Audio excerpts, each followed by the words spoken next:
ప్రియమైన దేవుని బిడ్డలందరికీ యేసుక్రీస్తు ప్రభు నామమున వందనాలు. ఈ దినం దేవుని పునరుద్ధాన దినం, పరిశుద్ధ దినం. ఆయనను ఆరాధించాలి, మనం కనపరచాలి, మహిమపరచాలి. దాని కొరకు పరిశుద్ధ బైబిల్ గ్రంథంలోంచి కొన్ని లేఖన భాగాలు చూసుకొని ఆయనను మనం ఆరాధన చేసుకుందాం.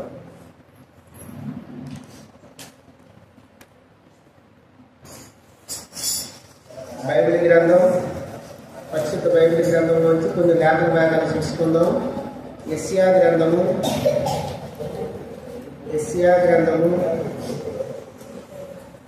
43వ అధ్యాయము.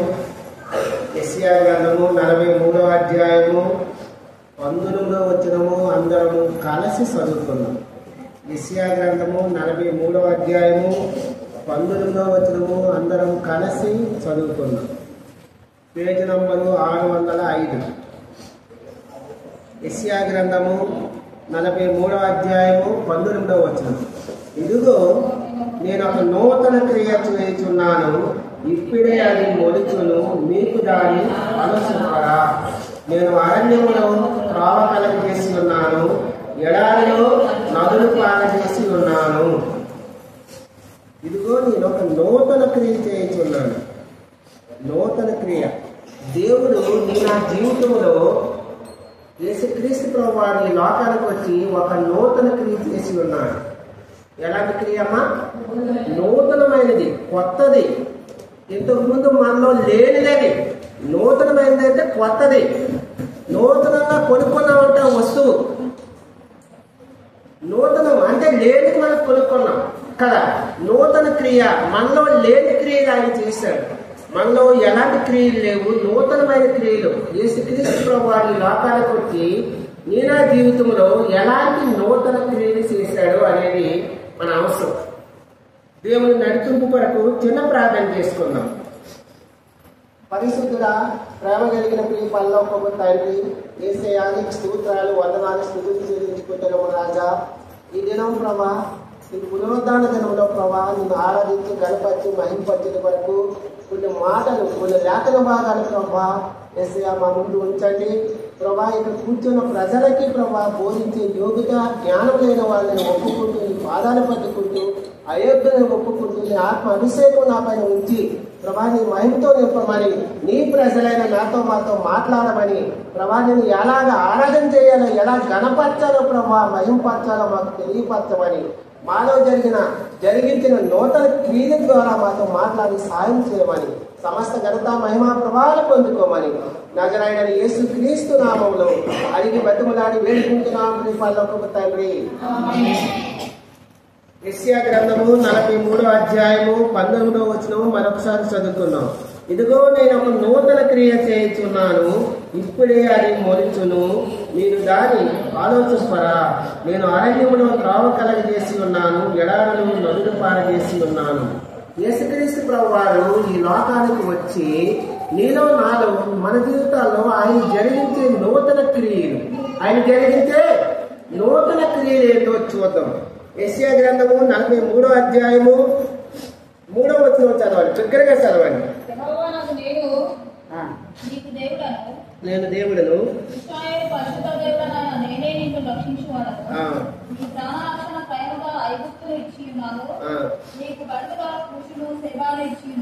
చాలా యెహోవానగు నేనే నీకు దేవుడును, ఇజ్రాయేలు పరిశుద్ధ దేవుడినైనా నేనే నిన్ను రక్షించువాడును. రక్షించువాడు ఆయన మనకి రక్షణ ఇచ్చాడు. యేసుక్రీస్తు ప్రభువారు ఆ పరమను విడిచిపెట్టి ఈ భూలోకానికి వచ్చి మానవ రూపం ధరించుకొని ఎన్నో నిందలు అవమానాలు భరించి నీనా జీవితం మనము ఎలా ఉన్నామంటే, మనం సత్యం వారిగా ఉన్నాము, పాపులమై ఉన్నాము, అపరిశుద్ధులుగా ఉన్నాము, అపపుత్రులతో నిండి ఉన్నాము. మనం మరణిస్తే చనిపోతే నిత్య నరకానికి వెళ్ళాలి. కాబట్టి మనం నశించడం ఆయనకు ఎంత మాత్రము ఇష్టం లేదు. కాబట్టి నిన్ను నన్ను రక్షించడం కోసము ఆ పరమను విడిచిపెట్టి వచ్చిన యేసుక్రీస్తు ప్రభువారు ఈ లోకాలకు వచ్చి నిందలు అవమానాలు భరించి తన రక్తాన్నిచ్చి తన ప్రాణాన్ని మన కోసం సమర్పించుకొని మనముకి రక్షణ ఇచ్చాడు. రక్షణ అంటే మనం పాపంలో పడి ఉన్నప్పుడు మన పాపాలు ఒప్పింపజేశాడు. మన పాపాల నుంచి మనకి రక్షించడం కోసం ఆ ప్రాణాన్ని రక్షణ ఇచ్చాడు ఆయన. మొట్టమొదటిగా యేసుక్రీస్తు ప్రభు నీలో నాలో జరిగించిన నూతనమైన క్రియ ఏంటంటే, రక్షణ లేని మనకు, మన ఆత్మకు రక్షణ ఇచ్చాడు. ఏమిచ్చాడక? రక్షణ. మనం చనిపోతే ఎక్కడికి వెళ్ళాలి? నిత్య నరకానికి వెళ్ళాలి. ఎందుకంటే మన పాపాలు క్షమించబడలేదు. మన పాపం చేత అపరాధం చేస సత్యన స్థితిలో ఉన్నాము. కనుక మనం నశించుకోవడం ఆయనకి ఇష్టం లేదు. కాబట్టి ఆయన ఆ పరమను విడిచిపెట్టి భూనాటలకు వచ్చి మానవ రూపం ధరించుకొని నువ్వు నేను నశించుకోవడం ఆయనకి ఇష్టం లేదు. కాబట్టి ఆయన రక్షణ ఇచ్చాడు. ఆయన మనకి రక్షణ ఇచ్చినందుకు వందనాలు చెప్పాలి ఆయనకి. మొట్టమొదటిగా యేసుక్రీస్తు ప్రభు మన జీవితాల్లో జరిగించిన నూతనమైన క్రియ, ఆయన మనకి రక్షణ ఇచ్చాడు. ఆయన రక్షకుడిగా ఈ లోకానికి వచ్చాడు. ఆయన పాపులను రక్షించడం కోసం ఈ లోకానికి వచ్చాడు. ఎవరి కోసం ఈ లోకానికి వచ్చాడు యేసుక్రీస్తు ప్రభు? నేను పాపులను రక్షించడానికి ఈ లోకానికి వచ్చాడు. నీతిమంతులు కాదు, పరిశుద్ధులు కాదు, పాపులను రక్షణ ఇవ్వడానికి ఈ లోకానికి వచ్చాడు. ఆయన పాపుల్ని రక్షణ ఇవ్వడానికి మనకి రక్షణ ఇచ్చాడు. మరియం పరిశుద్ధాత్మ ద్వారా గర్భవతి ధరించినప్పుడు ఆయన పరిశుద్ధాత్మ ద్వారా ఆమె గర్భవతి అవును. ఆమె ఒక కుమారుని కలును. ఆయనకు యేసు అని పేరు పెట్టబడును. యేసు అంటే రక్షకుడు. యేసు ఏం చేస్తాడు? తన పాపం, ఆయన మన పాపములు నువ్వు రక్షించేవాడు, మన పాపముల్ని రక్షించేవాడు. యేసు అంటే రక్షకుడు. యేసు అంటే రక్షకుడు. మనకు రక్షణ ఇవ్వడానికి ఆయన ఇచ్చాడు. పాపులను రక్షించడం కోసము. మనమందరము పాపులమే. ఏ మనుషులు పరిశుద్ధులు కాదు. అందరము మనకు నచ్చిన మార్గంలో మనం తిరుగుతూ పాపంలో మనకి ఇష్టానుసారంగా జీవిస్తున్నాం. మనకి నిత్యనరకం ఉంది. కాబట్టి పాపులను రక్షించడం కోసము ఆయన ఈ లోకాలకు వచ్చి నీకు నాకు రక్షణ ఇచ్చినందుకు ఆయనకు వందనాలు చెప్పాలి. మొట్టమొదటిగా మన జీవితంలో ఆయన జరిగించిన నూతనమైన క్రియ రక్షణ ఇచ్చాడు, అందుకు వందనాలు చెప్పాలి. రెండోది చూద్దాం. యెషయా గ్రంథం 43వ అధ్యాయము 1వ వచనం చదవండి. అయితే యాకోబు, నిన్ను సృజించిన వాడగు యెహోవా, ఇశ్రాయేలు, నిన్ను నిర్మించిన వాడు ఇలాగ సెలవిచ్చుచున్నాడు, నేను నిన్ను విమోచించి ఉన్నాను, భయపడకము, పేరు పెట్టి నిన్ను పిలిచి ఉన్నాను, నీవు నా సొత్తు. సాలక్క. రెండోదిగా మొట్టమొదటిగా ఆయన మనలో జరిగించిన నూతనమైన క్రియ, మనకి రక్షణ లేని మనకు రక్షణ ఇచ్చాడు, మన పాపాలకు క్షమించాడు. ఎవరైతే యేసుక్రీస్తు ప్రభువారిని పాపులను ఒప్పుకుంటామో మన పాపాలను పరిశుద్ధపరిచి పవిత్రపరిచి మనల్ని క్షమిస్తాడని పాపాలు ఆయన మనకు రక్షణ ఇచ్చాడు. రెండోదిగా నిన్ను నిర్మించిన వాడు ఇలాగ సెలవిచ్చి ఉన్నాడు. నిన్ను నన్ను ఆయన నిర్మించుకున్నాడు. నిన్ను నన్ను ఆయన ఏం చేశాడు? నిర్మించుకున్నాడు, సృజించున్నాడు. యేసు ప్రభువు నిన్ను నన్ను తన రూపంలో సృజించుకున్నాడు. ఆదికాండం 1వ అధ్యాయము 27, 28 వచనంలో చదువుతున్నాం. ఆదికాండం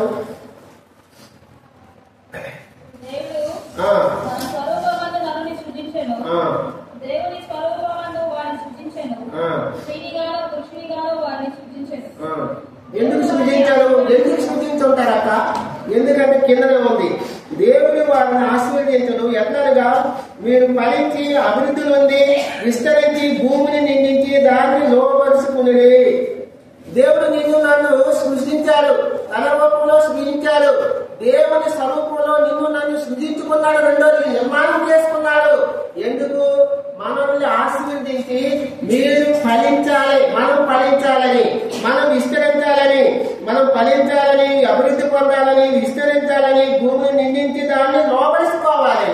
కాబట్టి ఏమైందా? మనలో నూతనమైన క్రియ ఆయన రెండోదిగా ఏం చేశాడంటే నిన్ను నన్ను ఆయన సృజించుకున్నాడు, నిర్మాణం చేసుకున్నాడు.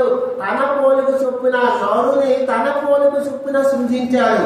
తనని ఎవరి పోలిక చొప్పున సృజించాడు? దేవుడు తన పోలిక చొప్పున దేవుని స్వరూపంలో నిన్ను నన్ను ఆయన సృజించుకున్నాడు. కాబట్టి ఆయనకి ప్రభావానికి నువ్వు సృజించుకున్నందుకు, నన్ను నిర్మించుకున్నందుకు, నన్ను ఏర్పాటు చేసుకున్నందుకు నీకు వందనాలు ప్రభా. నీ రూపంలో నీ స్వరూపంలో నన్ను సృజించినావు, అందుకు నీకు వందనాలు చెల్లిస్తున్నానని ఆయన ఆరాధన చేయాలి. మొట్టమొదటిగా రక్షణ లేని మనకి రక్షణ ఇచ్చినందుకు వందనాలు చెప్పాలి. రెండవదిగా ఆయన నిన్ను నన్ను నిర్మాణం చేసుకున్నారు. తన రూపంలో, తన స్వరూపంలో, తన ఆ దేవుని స్వరూపంలో నిన్ను నన్ను ఆయన సృజించుకున్నారు, నిర్మాణం చేసుకున్నారు. అందుకు ఆయనకు వందనాలు చెప్పాలి. ఎందుకు సృజించుకున్నారంటే మనం ఫలించాలని, మనం ఫలించే పరలోక రాజ్యంలో ఉండాలని, మన అభివృద్ధి పొందాలని, మనం విస్తరించాలని.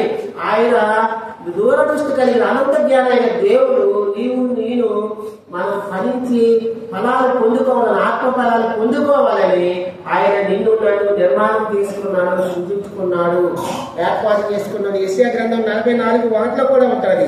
ఆయన నా సేవకుడగు యాకోబు నేను ఏర్పరచుకున్న ఇజ్రాయేలు, ఆయన ఏర్పరచుకున్నాడు. ఇజ్రాయేల్ని ఆయన ఏర్పరచుకున్నాడు. ఇజ్రాయేల్ ప్రజలని తన రక్తం ద్వారా ఎవరైతే కడగబడతారో, ఆయన వద్దకు వచ్చి ఎవరైతే పాపాలు ఒప్పుకుంటారో వాళ్ళందరినీ తన శక్తిగా తన బిడ్డలుగా ఆయన చేసుకుని ఆయన నన్ను నిర్మించుకున్నాడు, ఏర్పాటు చేసుకున్నాడు, సృజించినాడు. కాబట్టి ఆయనకు వందనాలు చెప్పాలి. నాలో జరిగించిన నూతన క్రియను బట్టి నీకు వందనాలు ఆరాధిస్తున్నాను ప్రభు అని మనసారా ఆరాధించాలి. మూడోది యెషయా గ్రంథం 43వ అధ్యాయము 1వ వచనం మళ్ళీ ఇంకోసారి చదువుకుందాం. అయితే యాకోబు నిన్ను సృజించిన వాడు యెహోవా, ఇజ్రాయేలు నిన్ను నిర్మించిన వాడు ఇలాగ సెలవిచ్చుచున్నాను, నేను నిన్ను విమోచించి ఉన్నాను. విమోచన ఇచ్చాడు మనకి. విమోచన లేదు మన జీవితంలో. మనం విమోచన, విడుదల, బంధించబడిన బంధకాల నుంచి మనల్ని నిన్ను నన్ను విడిపించాడు, విమోచన ఇచ్చాడు. ఆనాడు ఇజ్రాయేల్ ప్రజలు ఐగుప్తు దేశంలో ఉన్నప్పుడు సుమారు 450 సంవత్సరాల బానిసత్వంలో ఉన్నప్పుడు ఆ ఐగుప్తులే బానిసత్వం నుంచి, ఆ ఐగుప్తులే పాపం నుంచి, ఆ ఐగుప్తులే లోకం నుంచి నిన్ను నన్ను ఆయన విమోచించాడు. విమోచించడం కోసము తాను ఈ లోకానికి వచ్చి ఏ తప్పు లేని ఆయన, ఏ దోషము లేని ఆయన, ఏ లోపము లేని ఆయన నీ కోసం, నా కోసం, నీకు నాకు విమోచన, విడుదల ఇవ్వడం కోసము తన రక్తాన్ని కాచి తన ప్రాణాన్ని పెట్టాడు. గొల్గొతా పర్వతం పైన 2000 సంవత్సరాల క్రితము మనల్ని విడిపించడం కోసము, నిన్ను నన్ను విమోచించడం కోసము పాపరహితుడైన అతడు, ఏ లోపము లేని పరిశుద్ధుడైన దేవుడు నీ కోసము, నా కోసము తన ప్రాణాన్ని పణంగా పెట్టి మనల్ని విడిపించాడు, విమోచన చేశాడు. అందుకు ప్రభువానికి వందనాలు. నా పాపాల నుంచి, నా దోషాల నుంచి, నా అపరాధం నుంచి నన్ను విడిపించినావయ్యా అని వందనాలు చెప్పాలి. విడిపెట్టడం అంటే ఒక తప్పు చేస్తే ఆ తప్పుకు శిక్ష విధిస్తారు. శిక్ష ఉండాలా లేదా? తప్పు చేస్తాం, అదే మనం పోలీస్ స్టేషన్కి వెళ్తాం, అటు చెప్పిన అధికారి చెప్పినట్టుగా మనం శిక్ష భరించాలి. ఆ శిక్ష మనం భరించవలసిన శిక్ష కోసము, మనకి విడిపించడం కోసము ఆయనే క్రయధనంగా తన ప్రాణాన్ని పణంగా పెట్టి నన్ను ఆయన విమోచించాడు, విడుదలిచ్చాడు. ఆ శిక్షకి మనం పాపులుగా, ఆ శిక్ష మనం భరించకుండా, మన పైన పడకుండా తానే భరించి తన ప్రాణాన్ని నీకోసము నా కోసము సమర్పించుకొని, నీకోసము నా కోసం తన పరిశుద్ధమైన రక్తాన్ని కార్చి నీకు నాకు విడుదల విమోచన ఇచ్చాడు. మొట్టమొదటిగా రక్షణ లేని మనకి రక్షణ ఇచ్చారు, వందనాలు చెప్పాలి. రెండవదిగా ఆయన నిన్ను నన్ను నిర్మించుకున్నాడు, సృజించుకున్నాడు, దేవుని పోలిక చెప్పుకున్నాడు, దేవుని స్వరూపంలో నిన్ను నన్ను ఆయన ఏర్పాటు చేసుకున్నాడు, నిర్మించుకున్నందుకు వందనాలు చెప్పాలి. మూడవదిగా నీకు నాకు విడుదల విమోచన ఇచ్చాడు. మన పాపాల కోసం, మన అపరాధాల కోసం ఆయన మరణించి మనకు విమోచన విడుదల ఇచ్చినందుకు వందనాలు చెప్పాలి. మూడవది. నాలుగవది చూద్దాం. యెషయా గ్రంథము 43వ అధ్యాయము 1వ వచనము చివరి భాగంలో చదువుతా. నేను నిన్ను విమోచించి ఉన్నాను, భయపడకము, నే పేరు పెట్టి నిన్ను పిలిచి ఉన్నాను, నీవు నా సొత్తు. పేరు పెట్టి నిన్ను నన్ను పిలుస్తున్నాడు. ఈదేమో పేరు పెట్టి పిలుస్తున్నాడు యేసుక్రీస్తు ప్రభువారు. ఓ యాకోబు, ఓ ఇశ్రాయేలు, నా సేవకుడకు యాకోబు. యెషయా గ్రంథం 44వ వచనం చూడండి. ఆయనను నా సేవకుడకు యాకోబు, నేను ఏర్పరచుకున్న ఇశ్రాయేలు, ఓ ఇశ్రాయేలు, ఓ యాకోబు అని పేరు పెట్టి ఆయన నిన్ను నన్ను ఈ దినం పిలుస్తున్నాడు. ప్రేమైన దేవుని బిడ్డలారా, ఆయన మన కోసము ఎన్నో శ్రమలు అనుభవించాడు, ఎన్నో నిందలు అవమానించాడు, ఎన్నో అవమానాలు భరించాడు. ఆయన ఏ తప్పు చేయలేదు, ఏ దోషము చేయలేదు, ఏ అపరాధము చేయలేదు. కానీ సమస్తము చేసింది మనం భరించాలి. ఏ నిందలైనా అవమానాలైనా ఏదైనా సరే. కానీ ఆయన మన కోసం క్రయధనం చెల్లించి తన ప్రాణం పరంగా పెట్టి నిన్ను నన్ను ఈ దినము ఏమని పిలుస్తుందంటే, నేను నిన్ను పేరు పెట్టి నిన్ను పిలుస్తున్నాడు. పేరు పెట్టి ఆయన నిన్ను నన్ను పిలుస్తున్నాడు ఈ దినం. ఓ ప్రియమైన దేవుని బిడ్డ, అందుకు ఆయనకి వందనాలు చెప్పాలి. 5వదిగా చూద్దాం. 5వదిగా 2వ అధ్యాయం, అదే యెషయా గ్రంథం 43వ అధ్యాయము 1వ వచనం చివరి భాగంలో నేను చదువుతాను.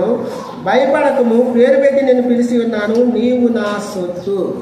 నీవు నా సొత్తు అంటే సొంతం. సొత్తు అంటే ఏంటంట?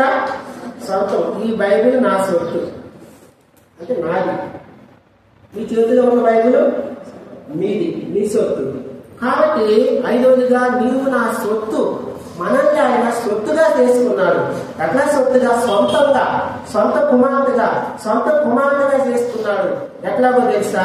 ఎవడైతే ఆయన వద్దకు వచ్చి యేసుక్రీస్తు మన పాపాల కోసం మరణించాడు, ఆయన మనల్ని రక్షించడానికి వచ్చాడని, మన పాపాలని ప్రభాని పాపినని ఎవరైతే ఒప్పుకొని ఆయన పాదాల వద్దకు వచ్చి బతిమలాడుకుంటాడో, మన పాపాలని మన పాపాలకు క్షమించి మనకి విడుదల విమోచన ఇచ్చి ఆయన సొత్తుగా, ఆయన కుమార్తెగా నిన్ను నన్ను ఏర్పాటు చేసుకున్నాడు. నువ్వు నా సొత్తు.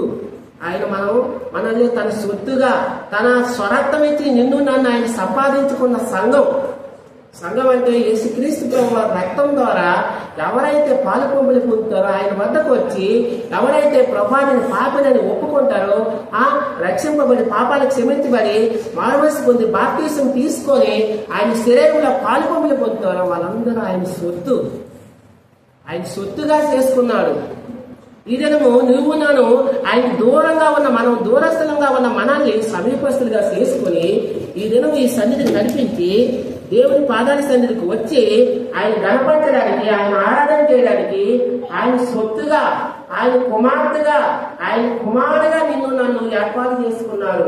మనలో నూతనమైన క్రియ జరిగించాడు. నీ సొత్తుగా ఆయన యొక్క సొత్తుగా నిన్ను నన్ను ఆయన ఏర్పరచుకున్నాడు, చేసుకున్నందుకు ఆయనకు వందనాలు చెప్పాలి. ప్రభా, నీ సొత్తుగా నాకు చేసుకున్నావు, నీ కుమార్తెగా నన్ను చేసుకున్నావు, నీ కుమార్తెగా నన్ను చేసుకున్నావు, నా పాపాలకి విడుదల ఇచ్చావు, విమోచన ఇచ్చావు, నిన్ను నీ బిడ్డగా చేసుకున్నందుకు నీకు వందనాలు. దూరస్తుడైన నన్ను సమీపస్తునిగా చేసుకొని నీ సన్నిధికి నడిపించినందుకు, నీ సొత్తుగా చేసుకున్నందుకు నీకు వందనాలు ప్రభా. నువ్వు కడగబడిన రక్తం ద్వారా కడిగి సంఘములో పరిశుద్ధ బిడ్డలతో నన్ను చేర్చినందుకు వందనాలు ప్రభా. ఆయన సొత్తుగా చేసినందుకు ఆయన ఆరాధించాడు. మొట్టమొదటిగా మనలో ఎలాంటి నూతన కృషి జరిగించాడు, రక్షణ లేని మనకి రక్షణ ఇచ్చాడు. రెండవదిగా ఆయన మనల్ని నిర్మాణం చేసుకున్నాడు, సృజించుకున్నాడు. మూడవదిగా విమోచన విడుదల ఇచ్చాడు, మన పాపాలకి విమోచన విడుదల ఇచ్చాడు. నాలుగవదిగా మనల్ని పేరు పెట్టి పిలుస్తున్నాడు, మనల్ని పేరు పెట్టి పిలుస్తున్నాడు. ఐదవదిగా తన సొత్తుగా, తన కుమార్తెగా నిన్ను నన్ను ఆయన చేసుకున్నందుకు ఆయనకు ఆరాధన చేయాలి, ఆయనకు వదనాలు చెప్పాలి. ఆరోదిగా చూద్దాం. యెషయా గ్రంథము 43వ అధ్యాయము, యెషయా గ్రంథము 43వ అధ్యాయము 4వ వచనం చదవండి. నీవు నా దృష్టికి ప్రియుడైనందున గనుడివైతివి, నేను నిన్ను ప్రేమించున్నాను కనుక నీ ప్రాణమునకు ప్రతిగా జనములలో అప్పగించుచున్నాను. చాలు. ఆరోదిగా ఆయన మనల్ని ఆయన ప్రేమిస్తున్నాడు. నేను నిన్ను ప్రేమించుచున్నాను. దేవుడు ఈ లోకమును ఎంతో ప్రేమించెను. నిన్ను నన్ను ఆయన ప్రేమిస్తున్నాడు, అందుకు ఆయనకు వందనాలు చెప్పాలి. ఆయన ప్రేమ అసమస్య ప్రేమ కాదు, ఆయన ప్రేమ కపటమైన ప్రేమ కాదు, ఆయన ప్రేమ వేషధారి ప్రేమ కాదు. దేవుడు శాశ్వతమైన ప్రేమతో నిన్ను నన్ను ఆయన ప్రేమిస్తున్నాడు. ఇర్మియాకు రాసిన పత్రిక 31:3లో దేవుడు నిన్ను నన్ను ఎలా ప్రేమిస్తున్నాడు? శాశ్వతమైన ప్రేమతో నిన్ను నన్ను ఆయన ప్రేమిస్తున్నాడు. ఈ లోకంలో అనేక రకాల ప్రేమలు ఉంటాయి. ఈ లోకంలో కపటంతో కూడిన ప్రేమ, ఈ లోక ప్రేమ కపటంతో కూడింది. ఈ లోక ప్రేమ మోసకరమైనది. ఈ లోకంలో ప్రేమ మోసకరమైన ప్రేమ. మనకి అనుకూలంగా మాట్లాడితే ఒకలాగా ప్రేమ ఉంటుంది, అననుకూలంగా వ్యతిరేకంగా మాట్లాడితే ఇంకొకలాగా ఉంటుంది. మానవుడి ప్రేమ ఇంతలో కనిపించి అంతలో మాయమైన ప్రేమ లాంటిది. కానీ దేవుడి ప్రేమ అలాంటి ప్రేమ కాదు. ఆయన ప్రేమ వాడబారని ప్రేమ, ఆయన ప్రేమ నిశ్చలమైనది, నిత్యము నిలిచి ఉండే ప్రేమ, ఆయన ప్రేమ శాశ్వతమైన ప్రేమ. ఆయన ఎలాంటి ప్రేమ చూపిస్తున్నాడు? నీ పట్ల, నా పట్ల శాశ్వతమైన ప్రేమతో ప్రేమిస్తున్నాడు. ప్రేమైన దేవుడి బిడ్డలారా, ఈ లోకంలో నరుడి ప్రేమ చూడాలి. ఈ లోకంలో అన్నదమ్ముడి ప్రేమ ఫెయిల్ అయిపోయింది. కయ్యూరు ఏ పేరు ప్రేమ ఏమైపోయింది? ఉందా? నిలిచి ఉందా? ఫెయిల్ అయిపోయింది. అలాగే అనేక అక్క చెల్లెలి ప్రేమ చూడండి. అక్క చెల్లెలి ప్రేమ కూడా పోయింది. ఎక్కడ? లేయా రాహేలు ఒకరిపై ఒకరు ఎక్కడ పట్లాడుకునే స్వభావం కలిగి ఉన్నారు. అలాగే అనేక ప్రేమ, ఈ లోకంలో ప్రేమ కపటంతో కూడింది. ఈ లోకం ప్రేమ వేషధారంతో కూడిన ప్రేమ. దేవుడు నిన్ను నన్ను నూతన ఒక శాశ్వతమైన ప్రేమతో, ఒక నిశ్చలమైన ప్రేమతో నిత్యము నిలిచే మనం ఆయన ఎన్ని తప్పులు చేసినా, ఎన్ని దోషాలు చేసినా, ప్రభువా నేను తప్పు చేస్తానని ఆయన పాదల వద్దకు వచ్చి మనం బతిమలాడుకుంటే చాలు. దేవుడు జాలిగల దేవుడు, కరుణామయుడు, కనికరించి నిన్ను నన్ను ఆయన నిత్యము ప్రేమిస్తూనే ఉంటాడు. మనం ఎన్ని తప్పులు చేసినా ఆయన క్షమించి ఈరోజు నీవు నన్ను బతికున్నావంటే, సజీవ లెక్కల్లో ఉన్నావంటే ఆయన కృపను బట్టి, ఆయన ఇచ్చే ప్రేమ, చూపించే ప్రేమను బట్టి మనము ఈ లోకాన్ని విడిచిపెట్టే వారికంటే గొప్పవారు యోగులు కాదు కానీ ప్రేమైన దేవుని బిడ్డలారా, ఆయన మన పట్ల చూపిస్తున్న ప్రేమను బట్టి మనం ఆయనకు వందనాలు చెప్పాలి. ఆయన ప్రేమను బట్టి మనము ఆయనకి ఆరాధన చేయాలి. నువ్వు ప్రేమ గొప్పది ప్రభా, నువ్వు ప్రేమామయుడు, ప్రేమాస్వరూపుడివి, నా పట్ల నువ్వు చూపిస్తున్న ప్రేమను బట్టి నీకు వందనాలు చెప్పాలి. మొట్టమొదటిగా రక్షణ మనకు రక్షణ నీకు వందనాలు చెప్పాలి. నిన్ను నన్ను ఆయన సృజించుకున్నాడు, నిర్మాణం చేసుకున్నాడు, ఏర్పరచుకున్నందుకు వందనాలు చెప్పాలి. మూడవదిగా మన పాపాలని, మనం అపరాధాలని ఆయన విమోచన విడుదల ఇచ్చాడు. నాలుగవదిగా నిన్ను నన్ను ఆయన పేరు పెట్టి పెంచుతున్నాడు. ఐదవదిగా ఆయన సొత్తుగా, ఆయన సొంతంగా, ఆయన యొక్క కుమార్తెగా, ఆయన యొక్క కుమారుడిగా నిన్ను నన్ను చేసుకున్నందుకు, నీ సొత్తుగా చేసుకున్నందుకు వందనాలు ప్రభుని వందనాలు చెప్పాలి. ఆరోజుగా ప్రేమను బట్టి, ఆయన మన పట్ల చూపిస్తున్న ప్రేమను బట్టి మనం ఆయన ఆరాధన చేయాలి. చివరిగా ఒక పాయింట్ చూసుకొని మనం ముగిద్దాం. యెషయా గ్రంథము 43వ అధ్యాయము, యెషయా గ్రంథం 43వ అధ్యాయం 2వ వచనం. నీవు జలముల్లో మరి దాటినప్పుడును నేను నీకు తోడైందును, నదుల్లో మరి వెళ్ళినప్పుడును అవి నీ మీద పొందిపారు. నీవు అగ్ని మధ్యలో నడుచున్నప్పుడు కాలిపోవు, జ్వాలలు నిన్ను కాల్చవు. దేవుడు నీకు నాకు తోడుగా ఉంటున్నాడు. ఆయన ఏం చేస్తున్నాడు? తోడుగా ఉంటున్నాడు. ప్రేమైన దేవుని బిడ్డలారా, నువ్వు జలముల్లో మరి దాటినప్పుడు నేను నీకు తోడైందును. జలముల్లో, జల ప్రవాహంలో నువ్వు మునిగిపోయినప్పుడు ఆయన చెయ్యి పట్టుకొని లేపే దేవుడిగా ఉన్నాడు. ఆయన చెయ్యి పట్టుకొని నేను లేపే దేవుడిగా ఉన్నాడు.